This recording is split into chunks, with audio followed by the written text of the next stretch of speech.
Let's move on to understanding the results framework first, and we will also discuss some terms such as inputs, outputs, intermediate outcomes, and impact, which are often used interchangeably but are different in this context. A results framework is a tool used in project or program management to organize and track progress towards achieving desired outcomes. Inputs refer to the resources, materials, or factors that are used in a process or system to achieve a specific goal, whereas outputs are the tangible or intangible products that are generated as a direct result of a process. Intermediate outcomes and outcomes sound similar, but they refer to different things.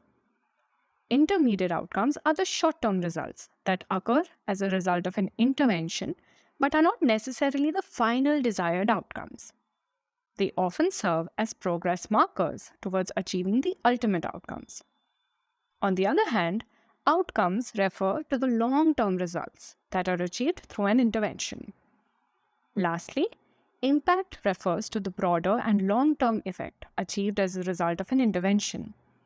It represents the overarching changes that occur at a societal, organizational, or individual level, and it often reflects the broader significance of the intervention in terms of its contribution to the desired outcomes. It's time to discuss results and monitoring framework in detail. A results framework depicts the different levels or chains of results expected from the intervention in a graphic display. The framework shows the long-term objectives, intermediate outcomes, and outputs that lead to those desired longer-term objectives and clarifies the expected time horizon to see changes in those outcomes. On the other hand, a monitoring framework provides the means for determining if a program is on course to achieve its aim.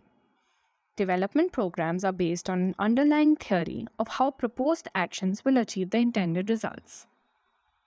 Monitoring framework is the ongoing process of collecting and analyzing data, which focuses on activities and highlights implementation gaps to inform tweaks in deployment. Then we have the outcomes framework, which measures medium-term and longer-term outcomes, thereby aiding learning or adaptation.